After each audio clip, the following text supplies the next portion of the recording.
My plan for Cooper Green is to work diligently to get a healthcare authority established for Jefferson County and take the county out of the healthcare business.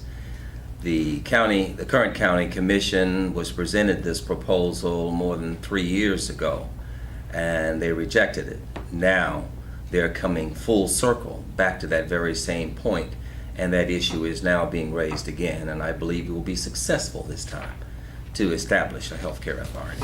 Well, I do believe that a healthcare authority is the right direction to go in. I think the other thing we have to do, and it's one of the things I've been talking about, is really we have to do more with economic development.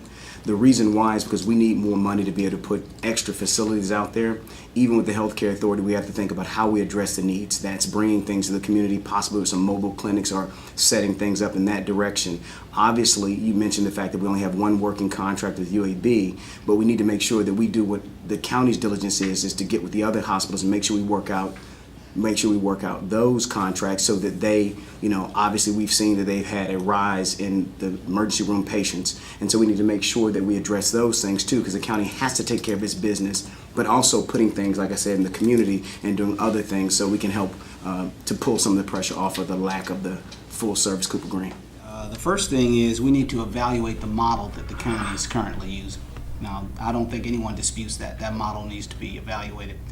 It's kind of interesting to me that the healthcare authority idea was rejected, and if you are serving with the same people, I'm not really sure how that's going to change the cards. So we need to evaluate the model and see whether it's really working, and then come up with a model that may work to include returning to inpatient care.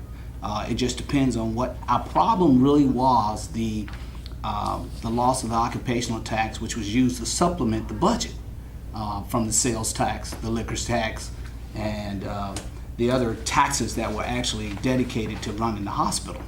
The hospital may not be the best idea, but in either case, I think the thing to do, rather than single-handedly or just nearsightedly saying, oh yeah, let's have a healthcare authority, to evaluate what you have and then move from there and see where you need to be.